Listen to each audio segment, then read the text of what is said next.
when I retired, I got depressed. I didn't want to get up. I didn't want to do anything. But my grandkid told me, he says, "Tata, get up. Let's go play." And so every morning I get up and I thank the Lord and I go and try to build whatever. One thing that remind me is you see people struggling, and sometimes you'll meet a drug addict. Mm-hmm. And that drug addict never tells you, "Oh, I'm too tired to go do drugs today." They get up and they'll hustle to get their high. Yep. And for me, it's the same way. I'm not going to let a drug addict out hustle me. So I get up every morning to go work. Currently, I have 3 jobs, part-time jobs, to get extra money. And all it has to do with the money I make goes into my cars.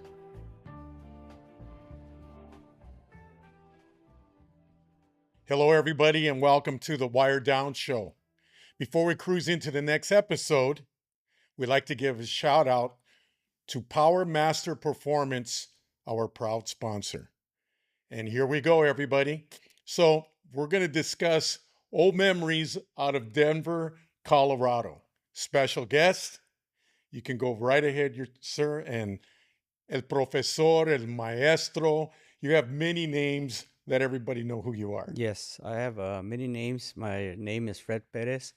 Old Memories, Denver Chapter.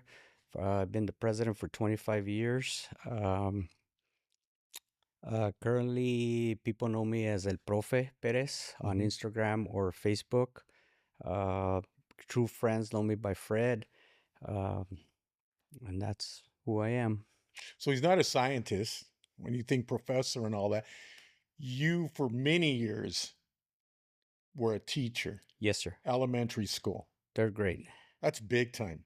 Yes. All the kids, how you affect. You're talking about a role model and a mentorship. Yes. 3rd graders. 3rd graders. And when you look back at that time, God, they're in their 30s and 40s now, and now they see you today. Wherever you go in the town of Denver, you run into students, right? I do. I taught for 23 years before I retired. I got to a point where I loved what I was doing, but the passion of Lowrider called. So I took the leap of faith and retired after 23 years. I taught probably 1,300 kids throughout the 23 years of teaching 3rd grade. And so one day I decided to retire and to follow my dream of continuing building lowrider bombs. And you're still teaching today. Yes, I am. Because that definition as Profe goes a long ways. Yes, sir. Because I've seen your builds that you have, and the club is well represented. The chapter of Old Memories out there, of course. Fred, tell us how this all started. Where did this all begin for you? Oh, uh, I have family in City of Commerce, and so when I was 6 years old, I used to travel with my dad to City of Commerce. And so when I I was probably about 8 years old, there's an old Kmart, and I was sitting at the bench waiting for the bus, and I see this bomb coming down Whittier, and the rasping pipes and everything, and right there, I knew at that age what I wanted in life, and it was a bomb. Went home, bought this magazine, and I saw a lowrider bike, and I told my dad, "This is what I want. I want a lowrider bike." And my dad says, "You don't have no money. How I have 8 kids. You're not. Where am I going to get money to build this lowrider bike?" And so what I did, I started selling newspapers, collecting aluminum cans, and bought a $15 bike, Schwinn bike, and my dad bought a welder, and I started cutting a water heater and built all the sheet metal, and that's where I created the first bike called Recycler. Then after that, I left it outside, and they stole it. Of course. And so I started the second one, Recycler, and again I would sell my aluminum cans, sell cardboard, copper, whatever made money. And so I started with my lowrider bikes. Fast forward, I decided to move to Colorado 40 years ago.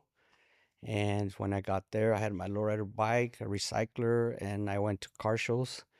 But to go back to El Paso, um, When I built that lowrider bicycle, my dad used to take me to car shows to Arizona, to Las Cruces, New Mexico, Española, Chimayo, to do all the car shows with lowrider bikes. And so we went to Lubbock, Midland, Odessa, and we were just that. This was all the early '70s and uh, late '70s and into the '80s, and then I moved to Colorado. And eventually in 1995, I purchased my first lowrider bomb. And I didn't know what I was doing. So I started just to start building, going to the shop and start building lowrider bombs. Okay, I can understand City of Commerce, which is almost borderline East LA. El Paso, I get very much because the lowrider community and culture there is alive and strong. Who knows when it all started, right? To go into Denver, Colorado, what was a culture like that? First of all, there's snow for 8, 9 months out of the whole year. So there is no car cultures out there, let alone there's snow plows before there are Impalas or anything like that, right? Or fleet lines. Yeah. So what So, was that like for you to go that way and then you already knew what you wanted to build and all? so when I moved to Colorado, normally the car shows are from like May 5th to October. And so I would go into different places and see who's doing a car show. And Alamosa Mhm. had car shows, south four corners of Colorado. And so I would travel also to Grand Junction. And then Denver had the major lowrider car shows at Cinco de Mayos. And so I would go show my lowrider bicycle. And then in 1997, 98, I finished that first bomb, Glory, 1950 Chevrolet coupe, not coupe, but sedan. And so I came out with this bomb. When your dad says, I have 8 children, where we're going to get the money to help you build your bike, obviously you had to have a responsibility, a good job to continue on. Back then when you were a kid, then were you a good student in school? Because how do you become a teacher? You had to get straight A's or what?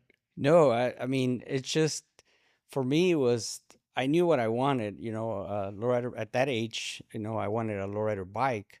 But when I was in middle school and high school, I saw the wood shops, welding shop, mechanic shop. The high school would offer that.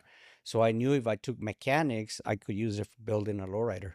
Mhm. Or if I used the wood shop or sheet metal shop, how to twist the metal or get a rod and put it in a pipe and twist it and then weld it. I knew I could use that skill to build my lowrider bike as I was going through high school. There was no trade school. Either the teachers pushed you to go to college or become a electrician, a mechanic, a wood shop, something with the trade. So I saw that as an opportunity to learn something I could use it building my own stuff for lowriders. And so when I moved to Colorado, I was working minimum wage, never had um, money to do a lowrider. But then I met Dr. Aragon, and he says, "Do you want to become a teacher? I'll pay for your school. Go become a teacher."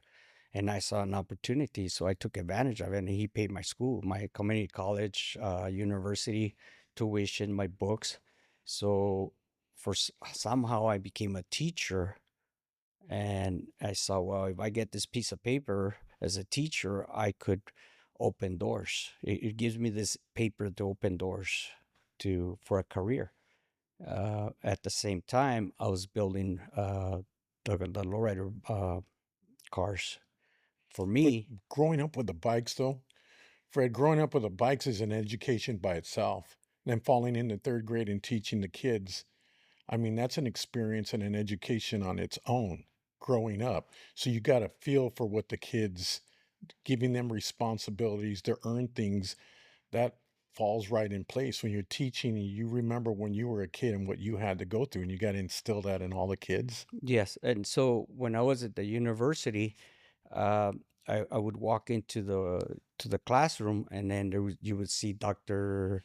Cordova or Dr. Suarez, Dr. Escamilla. They were all veteranos, Hmm. professors. And so, reading all this Chicano histories, there's a book called From Indios to Chicanos. Hmm. And this professor wanted me to read that book. So I started reading it, and I'm reading all this history about it. And I'm like making a connection with that. When I grew up in El Paso and I would travel to California every summer, first thing I'd do is I would look for places that had lowriders so I could see what was going on. I lived in El Paso, but I knew what was going on in California throughout magazines.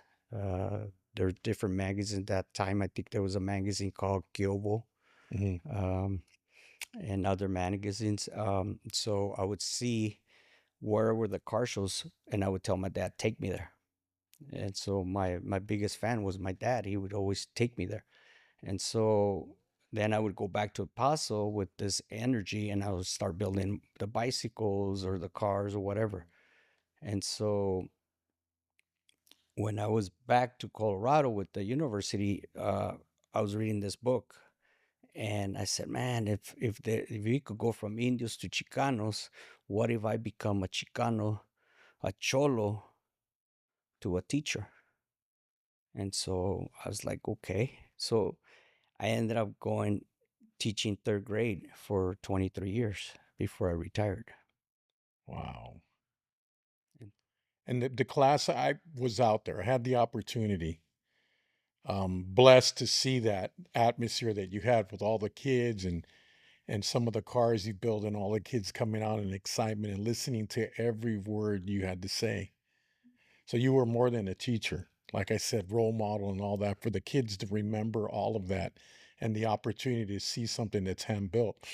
Of course, being a teacher, you have to almost be a teacher when it comes to building cars the same way. yeah, the same way, The craftsmanship I'm the talking about too. craftsmanship. So in life, you meet people that are going to help you to move up, or they'll give you an idea. And so the name at Profe came from a student when he saw my 54 Chevy pickup truck. Hmm. By that time, that was my third build. So I had Old Glory, Faded Glory, and then my 54 Chevy truck. And so I used to drive it to the school, and one of the students saw it, and he says, Profe, that's a nice truck. Won't you put a Profe on the license plate? And so that's where I got my name, El Profe Perez, by the student baptizing me. So everybody knows me by El Profe in the community. And so eventually, after uh, that 54, I started building uh, Randy Lopez 1950 Fleet Line, Hmm. and then Greg's 1951 four-door Fleet Line. And so I had like a 2 years period where I was building three cars at the same time. I was also building Sky Pilot, my 1948 Chevrolet Suburban. So coming from Commerce, El Paso, Colorado, and that's a pretty good view from the outside looking in. You only like bombs.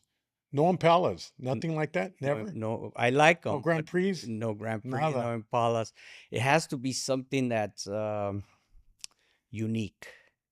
Oh, they are. Bombs are. I'm a truck person. I like to build trucks, Suburbans, fleet lines. Um, I would love to put a beautiful paint job, candy flakes patterns on a truck or on a Suburban. That's my vision for the future. What was it like though for you when you went out to Colorado? What was the lowriding culture like out there? Were there car clubs out there at that time? Yes. Back then, True Image, Unique Image was there. Royalty Car Club is the oldest bomb club in Colorado. Hmm. I was with them. I was also with Unique Image before. Hmm. Um, uh, from there, I left Royalty, and then I started Old Memories. Denver chapter. Denver chapter. How long has that chapter been going on? I'd say about 25, 26 years. Right now, currently, there's Pachuco's Car Club, Viejitos, Royalty still around, Old Memories, True Image, Rollers Only, High Class. There's Ladies of Lowriders. Mm-hmm. Hey everyone, before we get back to our episode, we want to give a shout out to one of our proud sponsors, Power Master Performance. One of the most important parts under the hood of your lowrider is the alternator. The key to selecting an alternator is to make sure its output meets and exceeds the electrical needs on your ride, especially at idle. For instance, if you have an electric fan, electric fuel pump, big amps, airbag compressors, you're already looking at over 100 amps. And that's not counting the ignition, exterior lighting, or air conditioning. The other important part is to understand that the alternator must be capable of supporting those electronics at lower RPMs while idling or cruising in traffic. Plus, it's available in chrome, polished, black, and natural housing for single V-belt and serpentine belt systems. For more information about PowerMaster's HPR series, just go to powermasterperformance.com. Well, we were out there at the Montebello show yesterday, and I saw a vision of you that in black and gold, and I thought, no, what is he doing out here? There's no way. That guy looks just like him. And then as I got closer, as I started walking up, I saw you turn around, and then I saw the colors on your back. I go, wow, what's he doing here? Let's get you on the show. I know you're coming out in a couple months. We could have settled in, but I had to have you in here right away, man. Because in a lot of ways, you're a teacher to everybody. Um, we have a lot to talk about. Actually, we could talk about the car shows, what the culture's like, what I visioned out there, because there's tornado watches. Let's get away from the snow. There's tornado watches, the car shows at the Coliseum. We just talked about, the weather that's out there. Everybody would shine up about 700 cars out there for those lowrider shows. There would be about 80 of the best shows inside. There's a hopping contest Mm-hmm. and clear blue skies, and about an hour later it would just rain on all those cars. Everybody would come in like sardines and then go back outside again. You convertibles, the Hollywood tops, everybody, and they would run out there, grab their towels and wipe down their cars like if nothing, and put away everything, and the cars were still on full display. Wet or shine, that show always happened, and I admired the culture and respected it a lot over there. Old memories, of course, when you look at their complete dynasty, that car club, they all build pretty nice bombs, man. Beautiful. So how did you get a chapter out that way? How did you had to meet somebody out there in the Uh, mother chapter to get permission? How did that all work for you? well, 25 years ago, well, I've always traveled to California, from Texas to California every other year to Mhm. see what was going on the scene, what the car builds, who was coming, what was out there. I saw cars, the beautiful paint jobs, and then if they had chrome, that car would win. And then they started with the little patterns here and there, and they would win. And then they started engraving, and the standard kept coming up over and over, higher and higher. It's like hopping. You used to see a car hop 3 inches, and then it went 6 inches, and now they're hopping, I don't know how many Bumpers, yeah. bumpers. Uh, so with old memories, I have two cousins, Steve and Danny Dominguez. They're Mhm. from the East Side chapter, and those were the ones that sponsored me to join the old memories. I also had Peanut and Sankas from South LA chapter, and I asked them if I wanted to start a chapter in Denver, and they said yes. And also Ray Vargas was there, San Fernando Valley. Oh Yeah, no, that's San happened Gabriel too. Yeah. Valley. So they said yes, and so I started the Denver chapter, 1998, 1999, somewhere around there. It's a long time ago. And with all of that you got going on, so and I can go on with a tour of your house, and we got to get into the classroom. Um, but before we go there, I've been to this guy's house, and something that there's bombs all over the place, the backyard. And that was your other house. Now you went bigger. And he gets it. It's not necessary that he needs more. Well, I think you do need more bedrooms. He's got garages. The latest one you told me holds about 7 cars out there. He's got bombs all over the place. He builds trucks, Suburbans, you name it. But he builds them as like an education, like if you were going to class for everybody at the show to see. And they're unique. All of them are unique. You know, your Suburban, the Sky Pilot, it's a badass song from the Animals, but the way you built it, all Air Force style, everything you've built has always touched the ground. And so I went to his house, and his wife and family invite us in to come into the house to visit. And every piece of furniture, if it's not a dresser, if it has drawers, if it's a desk, whatever it may be, there are valuable artifacts. And I always say artifacts, not NOS, not OEM, real deal. I mean, everything is inside this house like if it was if you went to Amazon, actually, right? Yes. And he's got parts stored everywhere. You have just open up something and boom, shelves. And it was all archived and it's all on eBay. And it's all for the future of your kids. And they just got to go and all they have to do after their homework is readjust the prices because they continue to go That's up true. every week, right? Yes. And I thought, wow, you know, when you build a future for your kids, you being a teacher and everything, and having that complete warehouse of parts that were 80 years old was amazing. Yes. And that tell us all about that. Well, I always see that I saw a part that it could be worth $10, $20, but a lot of people throw it away. And for me, it's like when you're building a car, it's not the accessories that I'm looking for. I'm looking for fenders, bumpers, uh, anything that needs to finish the build. Mhm. I came to California probably about 10 years ago, and I saw the wave of trucks and Suburbans. So when I went back to Colorado, I started going to all the farmlands and buy the Suburbans and the trucks. Because right now there's a high demand for running boards, rear fenders, 1937 pickup trucks up to 1946. The rear fenders, nobody could find them. They're hard to get. If you're in the 30s trucks, front fenders, half ton, you can't find them, running boards. And so I saw that there was a market for that. So what I do is I buy, sell, and trade. I sell on eBay. Once in a while, I'll sell on Facebook, but mostly it's in person or on eBay.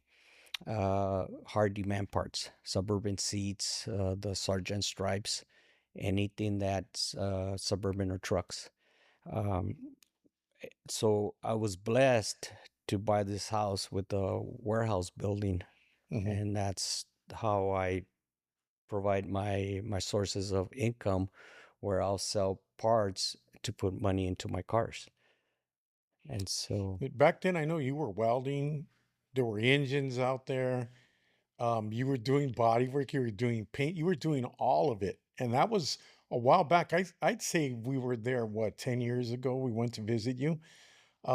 You've come a long ways from there and still getting an education on building cars because everything gets older and rustier and yes, and you got to bring it back to life. That's a form of art. yeah, it's a format. So, for example, right now, currently, I'm building a 1940 pickup, Hmm. 19 Chevrolet pickup. Um, I'm having help by Chacal Custom from Easy, and we're building the frame for that 40 pickup truck. That's going to lay it down to the running board. We're using Jimenez Customs rear ends, not the rear end, but the two links, Hmm. and then we're doing the Mustang 2 front end and suspension in the front. And so I want to lay this truck down. Eventually, I'll paint it candy with flakes on the top, and then finish it. And then, but at the same time, I'm currently also working on a 46 Suburban. When you're building a car, you'll order parts, and sometimes they're 2 or 3 months back order, and you can't just wait there. So what I do is I switch over to another one. So on Saturday mornings, I travel 30 miles to Chacal's Customs to do the body, to do the frames. And then the rest of the week, what I do is I'm at the shop either doing the sheet metal, and then on Fridays I go to one of my students, Isaiah. He has a body shop, Hmm. and he's one of my students. He started a body shop, so right there I have a 41 four-door bomb there, and he's doing the body work, helping me do the body work. So I don't have enough time or time to be all the time. I could be in the shop 24/7, but I won't finish all my projects.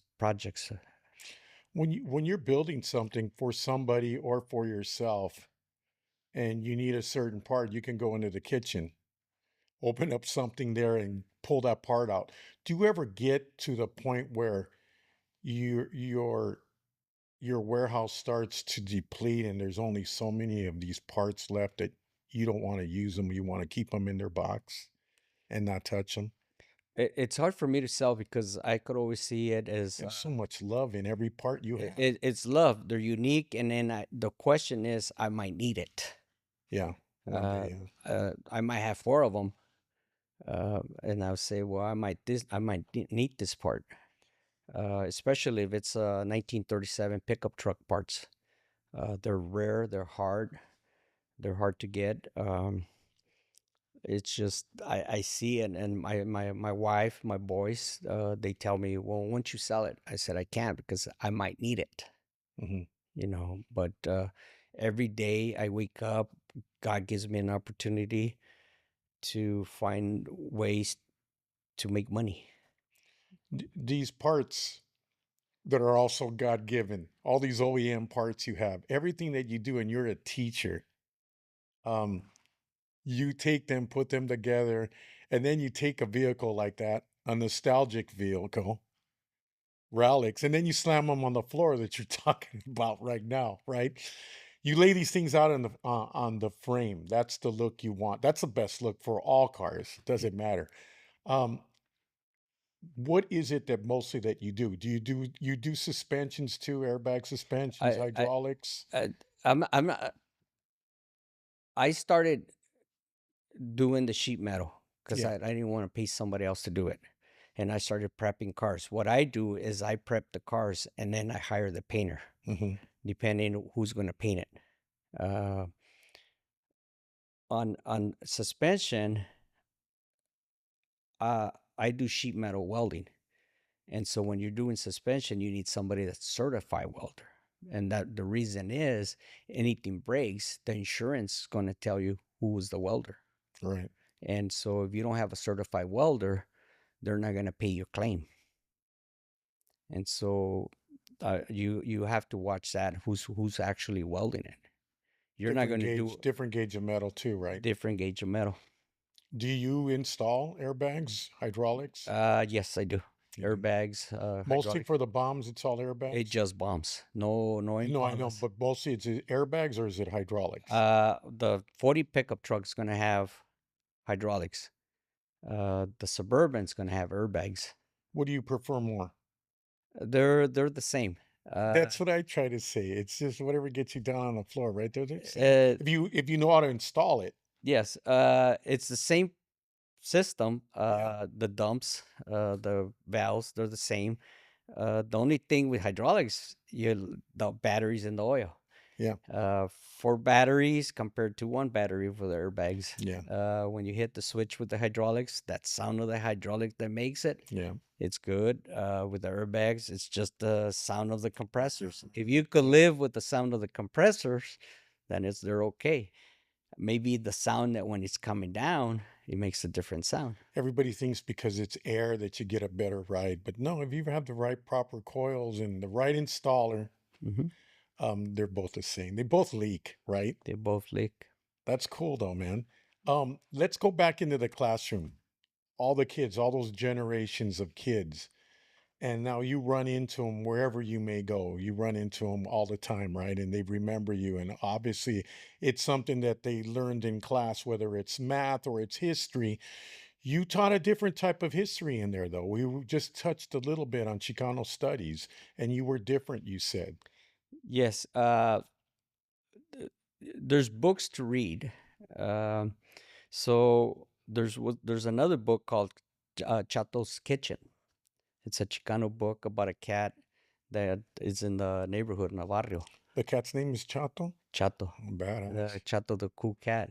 And me being a cholo, growing up as a cholo, I would make this movement and stuff with the kids, and the kid would laugh.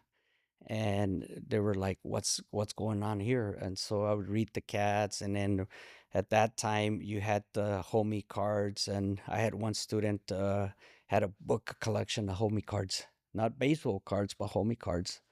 And then they would come in and give me the homie little cards. And one day I remember because the superintendent walked in into my classroom, and this wall in the classroom I had homies and stuff with lowriders and stuff. And the superintendent was like, "No, no, what's going on?" But it was part of me who I was. Right. That was my roots, and so uh, I would do a calendar, and there were I loved doing the calendar because it was a calendar where the kids would do multiple colors, and I would tell them pick three, five, or seven colors, odd because they were doing art. And there was do symmetry and they would color, but at the same time, I was looking at the color combinations because those color combinations could be transformed into a car for graphics. Hmm. And so the kids were giving me ideas as I was working on. When I'm building a car, the kids would say, "Well, won't you paint it this color? Won't you try it this color? Won't you paint it tangerine?" Everybody has a different color combination, a color, favorite color. And it's basically every year. I mean, as you go on, you learn as a teacher too. So you get a class the following year, or 5 years down the line, you're still teaching third grade. Do you change your approach in teaching at all? Or it's just the same old thing, start all over and Well, it's by the district, they give you the same curriculum. right. What makes it different is when you get to know your students.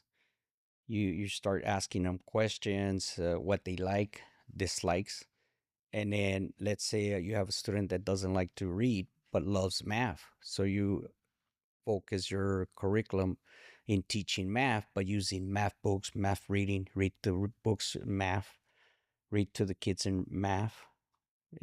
It's just the interest. It's like with lowriders, there's a group that like bombs, there's people that like convertibles. uh, for me, I see a Suburban, I love them. That's me. I see a '58 Impala convertible, I like it. But I won't spend time with it. I mean, there's individuals they love that '58, '59 Impalas. Back in the days, at Lowrider, we had Lowrider role models, and you were always nominated to become one of them. It was hard to take a crew of 8 or 9 and fly them all the way out to Colorado and set up shop there at your shop. And having you on this show is very special because sort of like that. I mean, being a school teacher, um, the kids, now that you run into them and everything, I know if I was in the third grade, if I can remember that far, third or fourth grade, I go home and, are you doing your homework? Yeah, yeah. Well, my teacher's a lowrider. He's into bombs, and I think he's in a car club. And it's like, what would the parents? You met a lot of the parents, of course, would come in to see how their kids were doing and what the report cards look like. Did they ever bring up the subject? Hey, so we understand you're a lowrider, huh? Yeah. Did they worry about that? No, what they used to worry about is that I used to tell the stories about the Llorona, Oh, okay, yeah, the Llorona I've that seen her. and stuff, and that's what they loved. We used to have a 15-minute day, a day or a week, where I would tell stories about the Llorona, Yeah. and they loved that they were so engaged. And when you have those students engaged in that situation, then you could start making a mini lesson Hmm. of what's going on. And every kid in the classroom was important because it gives you their point of view, how they see the world. Right. When I used to teach math, um, not everybody thinks the same way. So you have to teach it different ways for kids to understand it. Do a lot of the kids still keep in touch with you? Do a lot of the kids, did they go out and build bombs, lowriders themselves? Some do. They like to do, but they're more into the what they call the mamalonas, Hmm. the newer trucks. Some of them do. They like their old cars. Hmm. They do. I go to the banks. I see students at the bank tellers or bank managers. I go different places. Truck. A lot of the students have their own trucking business. They're all, yeah, now they all have They businesses, huh? they got business. Successful, all of them. It Real. has to make you feel fantastic, great. Yes. Yes, it feels good because they recognize you and then they start thinking about the memories of all the fun stuff we did in the classroom inside the classroom. Well, we went out for a show that one weekend at the Coliseum, and we went out to your school to see you there in action there, and it was a typical, real nice setting, elementary school, and you had a couple of your cars out there laid out, and so we wanted to have them featured in the magazine, and we went out there, and then you were in class or something. We saw the cars, and then all of a sudden there was recess, and all the kids came out, and they were helping, and it was something different to see. It was actually great to see. Like at recess, I was always saying, "Oh, they come on and detail this car in recess and get it ready for the shoot." And we pulled it out there by that little bridge or whatever, and we shot the car. We made a day out of it. But I mean, we went and visited you after. But it's the way you handled yourself and the way that all the kids looked to you like a father. Yes. So you taught class a lot differently for all of them. Yeah, because a lot of the kids that I got, they were either at a Latino culture, a lot of their parents work a lot of hours. They might have two or three jobs. And so when they came to my classroom, they saw me as a dad, a brother, or a friend. And so, they would ask questions that, how do you succeed? When I was growing up in El Paso, I would always ask people, how do you succeed? And they would say, work, work, work, work. Nobody told me go to college. Hmm. It just said, you want to succeed in the world, work. And so the kids, they're like, how do you do this? Uh, College is not for everybody. Right. Okay, you could be a successful electrician and make more money as an electrician or a trade than a doctor or a lawyer. Uh, you could do your trade and do your own business. If you get up every morning and work for somebody else, you're gonna make money for that person.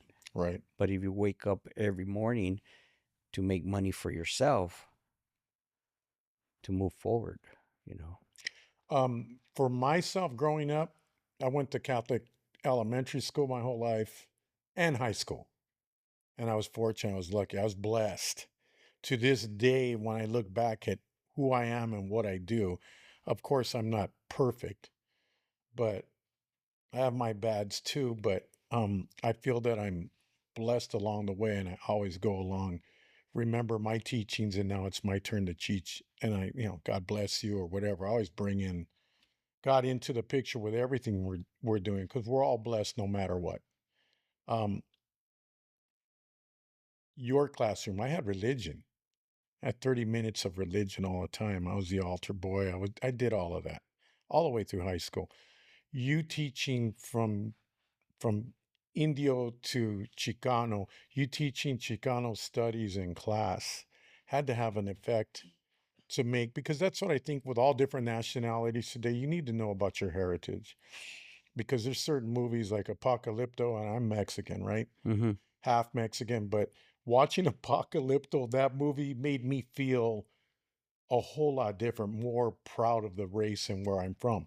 I didn't have studies like that. I mean, I had East LA riots down the hill back in the 70s, and predominantly my school was Mexican heritage. Everybody was pretty much 90% were Hispanic, and it was great. And I grew up, well, of course, my parents and all that. But you teaching Chicano studies in class had to have an effect on all the kids because they can go back today and remember, I know who I am and I'm proud to be, Mm-hmm. right?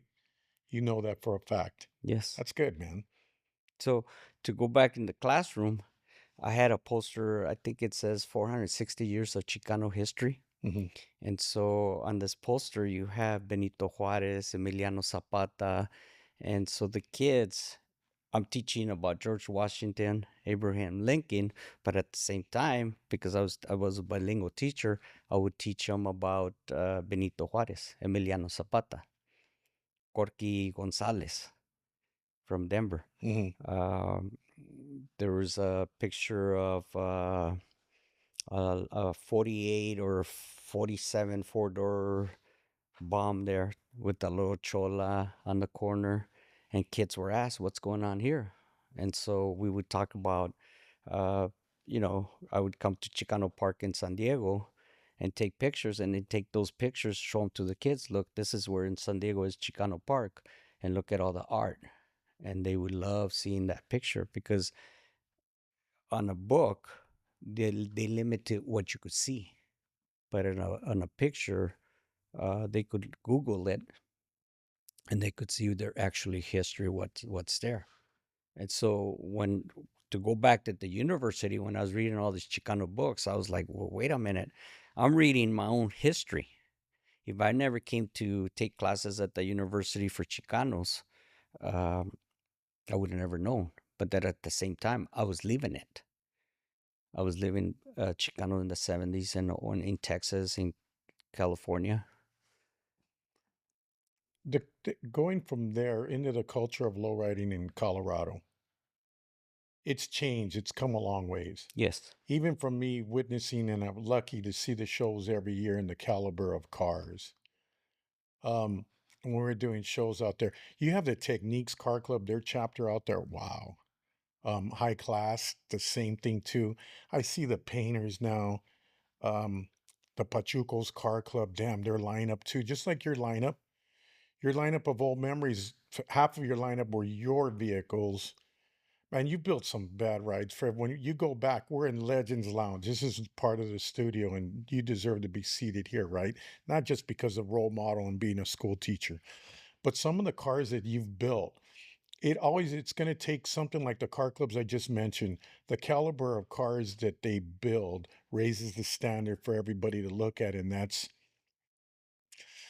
how you build a car today. By that book, you go around a car, go around in circles, look at it, the paint, the whole thing there, and you learn from the craftsmanship that was put in there that this is a standard you have to achieve. And hopefully 2, 3 years down the line, somebody else passes that, and we continue to grow. The culture, the economy in Colorado, from what I've always seen, and I've had people used to email me back, how could you allow those cars to come in there? People are paying to come into a car show, and this is, and it's like, the economy, not everybody is just rich to go out there and just build a high caliber turntable car. It's a struggle to build them. And if this is the best you can do, it's your work of art, you present it. Whether you go to school and you get an A for your little art studies or Hmm. whatever it is, you get a C minus. But it was hard to relate, to go back and answer that guy. How you cannot let what I'm going to let in 200 cars out of the 500 that go in there, because now I'm going to say, no, your car doesn't work. No, you got a dent. There's a chrome strip missing. You can't come into the show. It's like you got to give them hope. And I've seen that through all the years that going to the shows now. God, and we're looking like at almost 20 years of Colorado. It has changed a lot. The caliber and quality of cars have come up. I know the economy is still, it hurts things up there. Well, it has to do with the generation. You could have a lowrider put wheels, $150 wheels on a lowrider, and that's a lowrider. Hmm. But you could also have a $300,000 car lowrider with all engraving patterns, candies. It's still a lowrider. Um, for me, to inspire somebody, it's not about a trophy. Uh, my my my what can I say it? When I display a bomb, I want people to look at it and take pictures. And if I attract more people to look at my car, um, that's more worth more than a trophy. And then people come over and they talk to me and they ask me questions. I'm a lowrider bomb builder. That's what I like doing.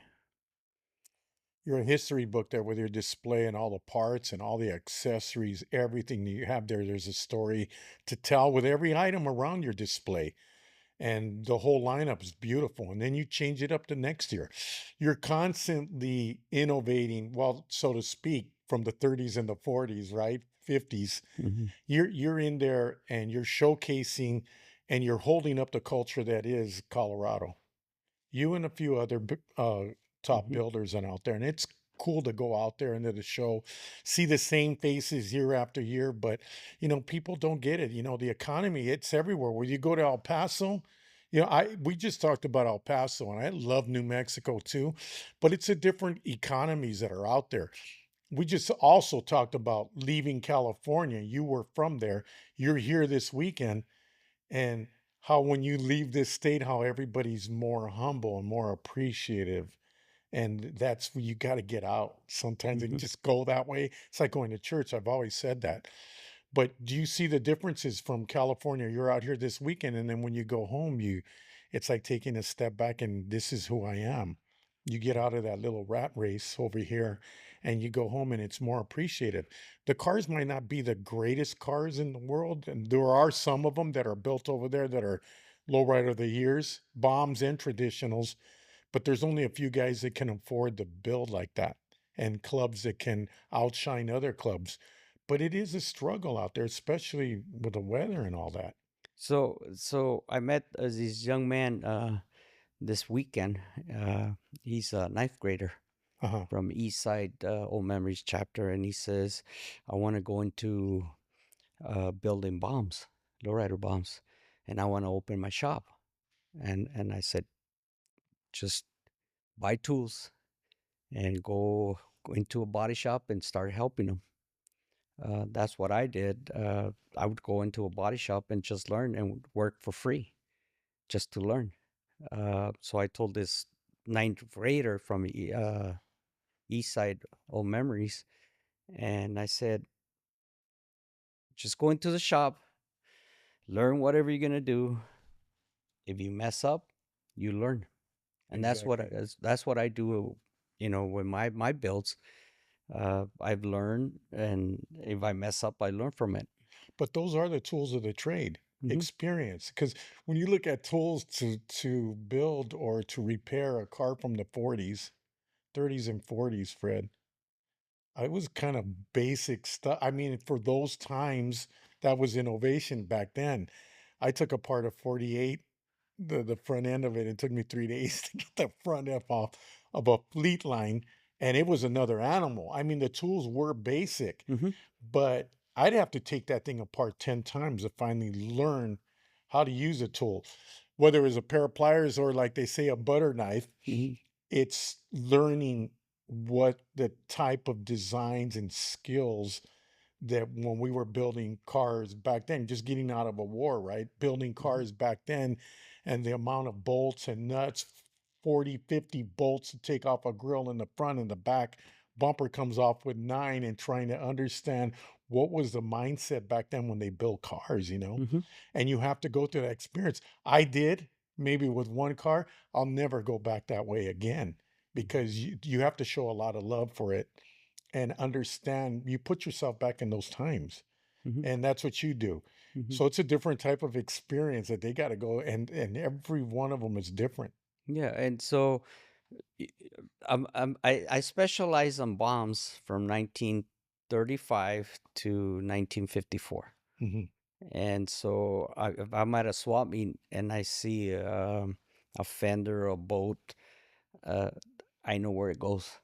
I You have, can identify exactly where it goes, even yeah, by I the know where size of it it. is, where Yeah. it is, what is it. I see this washer, and I said that it goes under the fender, and How long so have you been doing this now? uh, Just past your lowrider bike. oosh, I don't know, 40, I don't know, 50 years, about 50, And it takes 50, every one of those years, 50, huh? 50 years. And um, so like this weekend, once a year, Old Memories, all the chapters get together and they vote which car show they want to support. Hmm. Couple of years we went to Arizona. Right. There was a car show there, and we lined up all the bombs there straight in Arizona. Uh, a couple months, a couple of years ago, also we went to Anaheim. Hmm. I think we had 60 bombs there. This past weekend, we had 62 bombs from different chapters from Old Memories.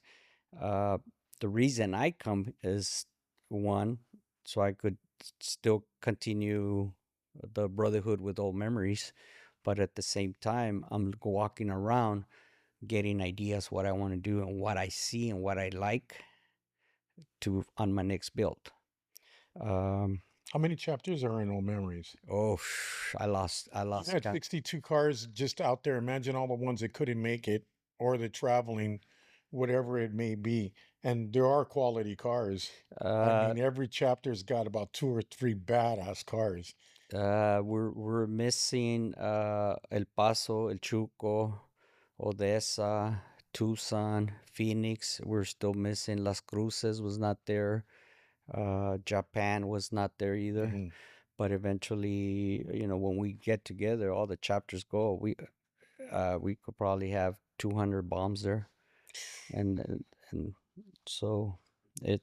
I come here just to look for the ideas, and I walk around and I look at the bombs. What I've noticed this year, there's a lot of convertibles, a lot of convertible bombs, Pontiacs, Buicks, Packards. Yeah. Not only just Chevrolets. It's not dying, is it? No. Is it the challenge? I know you got to love the round fenders, the nostalgia from it. I mean, the accessories you can get to go back and relive there. Because everything, today's different now. It's nothing, there's no value or anything put into a car today. But when you go back in those days, just the era, the movie stars, the old movies, the gangsters robbing banks, that whole thing, that whole aura and era is a beautiful thing. And you have to dedicate a lot to it to just live in the days of black and white TV. If there were any TVs back then at those times, but just to see those cars, I mean, you got a bunch of individuals that are going to go back and defy what happened 70 years ago Mm-hmm. is dead. It's gone. Look at even people that are come and gone and passed away and all that. They're just about forgotten. And you go back into that era and you bring something up out of the grave and you rebuild it to brand new. Mm-hmm. They're different. They're They're all different. teachers. There you They're go. so 10 years ago I purchased a 1938 Suburban up in Whitland, Wyoming, Hmm. and it was missing the whole front end. And the person was selling it. I think he was asking $14,000, and I didn't have the money. But I knew I wanted it and I Hmm. needed it. So my wife asked me. She says, "What are you gonna do? We don't have the money."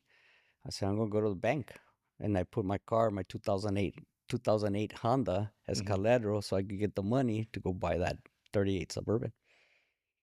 Your wife has been with you through this whole journey. Yes, You never know. You wake up one day, have a cup of coffee, and you're already on another mission. yeah, we're on a And she's mission. right there with you all She's the way. always with me for She's 40. enjoyed the ride. She could write the book then. Yes, and she's been with me for 40 years. Uh-huh. Uh, we get up at 4 in the morning. We'll go to the swap meet.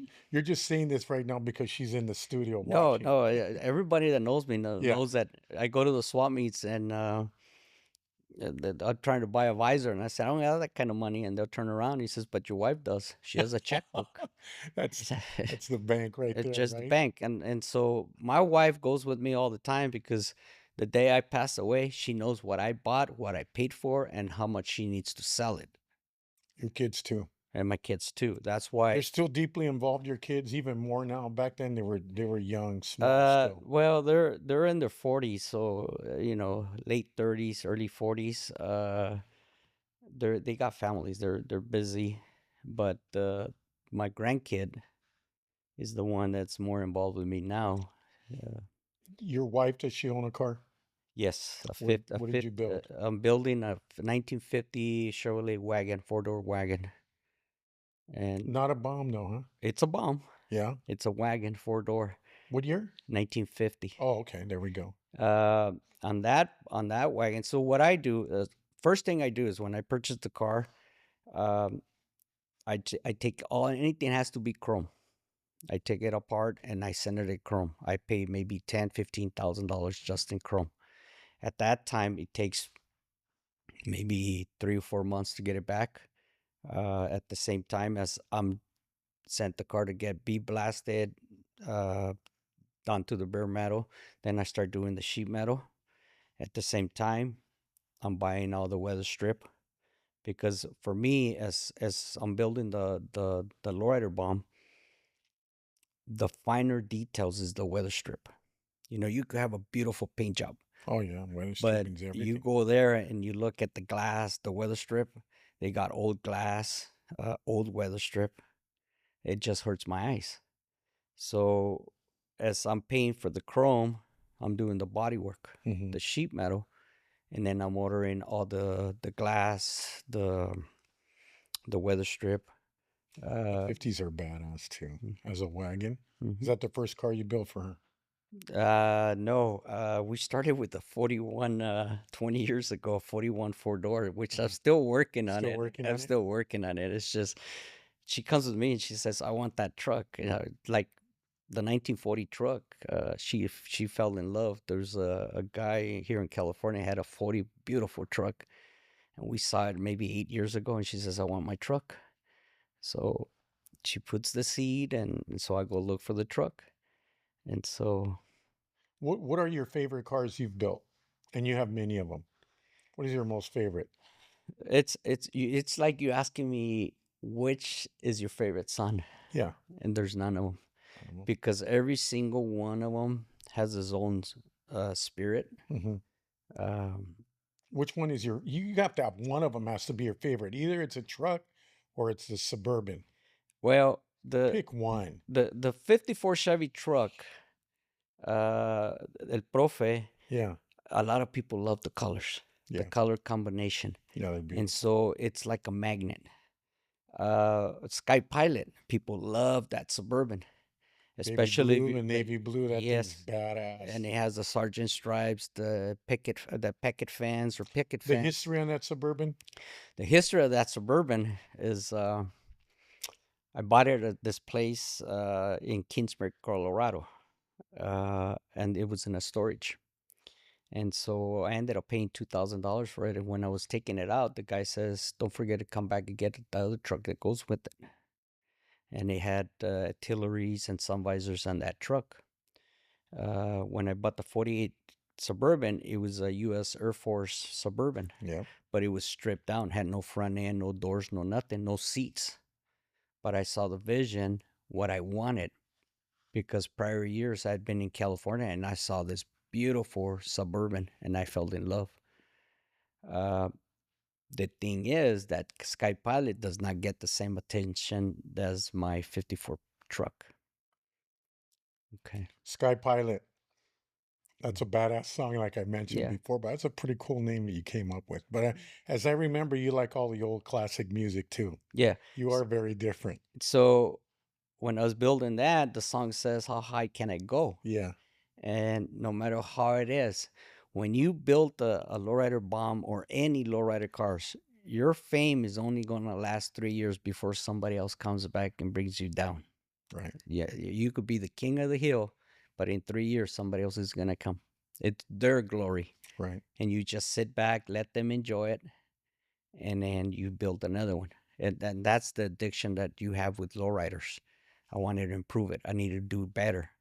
Um, Are throughout there any vehicles out there from anywhere else that you've always looked up to your favorite bomb? Oh, the best paint job, like I said, lifestyles. No, I mean, but in bombs, is there any bomb out there that you looked at that set the standard for you that you've always been like your whole life in competition with, and that's the one that I got to build something like that or better? Any bomb out there Oh, influenced yes. you? The bomb that influenced me was there was I think a 51 or a 50, 49 to 52, Hmm. and he came on Boulevard Nights, the movie Boulevards. And that bomb had I think it was black and patterns on the top of the roof. Hmm. And so that's where I'm getting this vision for the 40 pickup truck. Cool. Candy color in the bottom, patterns on the top with flakes. And that's the bomb that influenced me the most. Came out in the Boulevard Nights. It could have been Silver. I can't recall that movie. I've seen that movie so many years ago. The culture in Denver, Colorado, the lowriding culture for the past 4 decades, you've been setting the standards out there with your builds and representing your car club, and so have the others. What would be your advice being a teacher, a school teacher? What would be your advice going through the weather, the economy? Because Colorado is its own lowrider world by itself. Looking on the outside, looking in, because you're in California, I mean, tell everybody out there what you've been through. As I say, you're a lowrider role model, of course. What would be your advice? And let's pretend we're all in the third grade about the culture of lowriding. Through Chicano studies, you're a proud man, everything that you've accomplished, and you still got a long ways to go, right? What would be your advice to everybody out there in the lowriding culture, Fred? Teach us. Travel outside the states. Hmm. If you're from California, book a flight and go to Dallas, San Antonio. Go see that culture. Uh, Go to Denver. Go to New Mexico. Go to Albuquerque. And if you're in Colorado, just book your flight and go to a car show in California. And go out there for inspiration, right? Inspiration. And that's why I come to California to get inspiration, to get energy in my body again and keep going.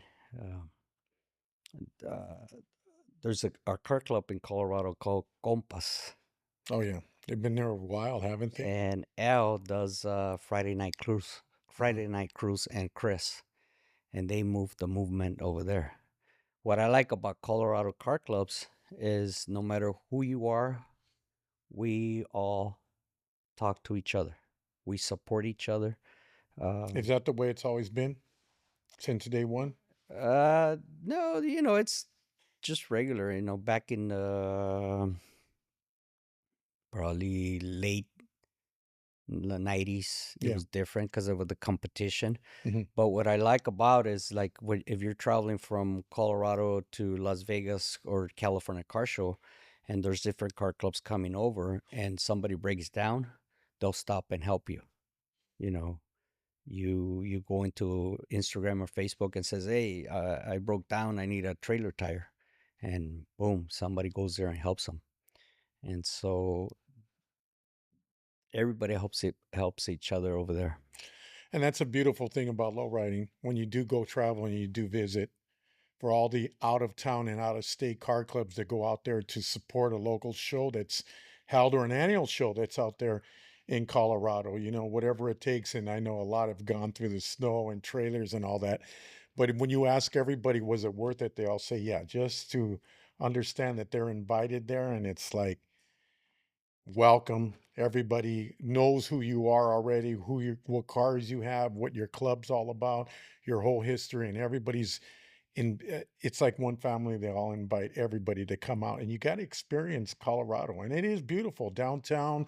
The whole thing. I know you're not into sports, even if you're a Raider fan. You want to hate on the Broncos, have a ride down there, but go and check it out. Meet different people because it shows you how far we've come and what we've all gone through and what we have learned. And there's more to teach every day, and you know that. Any shout outs, anybody? Well, shout outs again. Well, it's my wife. She's always been with me. Another one that was a lot of influence with me was my friend Randy Lopez. Hmm. Um, uh, 5 years ago, 6 years ago, I built Mary Jane, Right. Yeah, oh, yeah. 1938 Chevrolet pickup for him. That was the second build that I built for Randy. The first one was the Fleet Line, 50 Fleet Line. Then I did Mary Jane, the 38.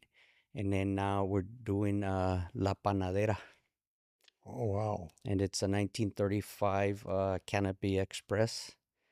Um, Hopefully, I could convince it so I could do all the laid frame down to the frame running boards.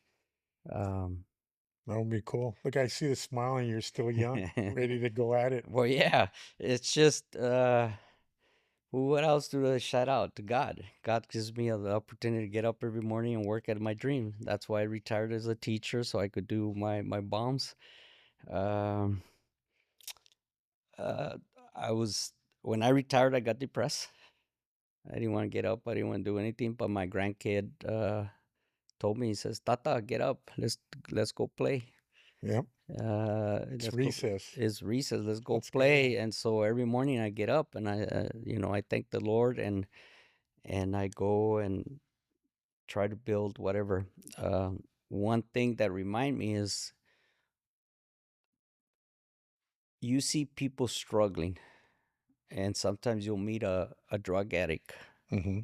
and that drug addict never tells you, "Oh, I'm too tired to go do drugs today." They get up and they'll hustle to get their high. Yep. And for me, it's the same way. I'm not going to let a drug addict out hustle me. So I get up every morning to go work. Currently, I have 3 jobs, part time jobs, to get extra money so I could pay for my chrome, my paint supplies. I work 24/7, and all it has to do with the money I make goes into my cars. And no matter what, I'm always thinking about what my next build is. Um, at my house with that garage that I have currently, people make fun of me. They say, "Well, you got too many projects going at the same time." I said, "Yes, but they're on a different stage." Martha's wagon, Mm-hmm. it's going sandblasting. I just finished the 40 frame with Easy. That's going to be mounted on that 40 pickup truck. We've also finished last year the 46 Suburban frame. And then right now I'm at the epoxy stage on a 50 convertible too. So, So just like a school teacher doing semesters, yes. history, science, Yeah. math, Yeah. arithmetic back then. And then out in the back, which I haven't touched for 2 years, is the Randy Lopez Canopy Express. It's a 35 beautiful Canopy Express. The doors are made of wood. There's a challenge, and every build you have a problem. You solve it. You move on to the next problem. You solve it, and then it's like math. Next time you're out here in California, you bring out one of your rides or one of your students' rides that you're building. Got to get it in here in the studio so we could go around it because that would be an episode by itself. Fred Perez, El Maestro. I know that one that was out. El Profe. We went down old memory lanes from Denver, Colorado, from an Indio to a Chicano, all of that. I think everything was beautiful, especially the last words you said. There's a lot of inspiration. There was a lot of thought process to go through this episode. I'm glad everybody was here to see this. He's a lowrider role model in our books, as we witnessed today. Fred, thank you, you and your wife, for coming down and bringing us your culture, your life, and your history, bringing it right here on TV for everybody else that's out there. Um, After this episode, everybody, please comment, like, subscribe. I mean, this was a great episode. It was an education and a half. We were all in the third grade today, but as always, another special episode of the Wired Down Show. Hope you liked it. Thank you, Fred. It was an honor to have you here. Honor too. Thank you. There you go, everybody. See you next week.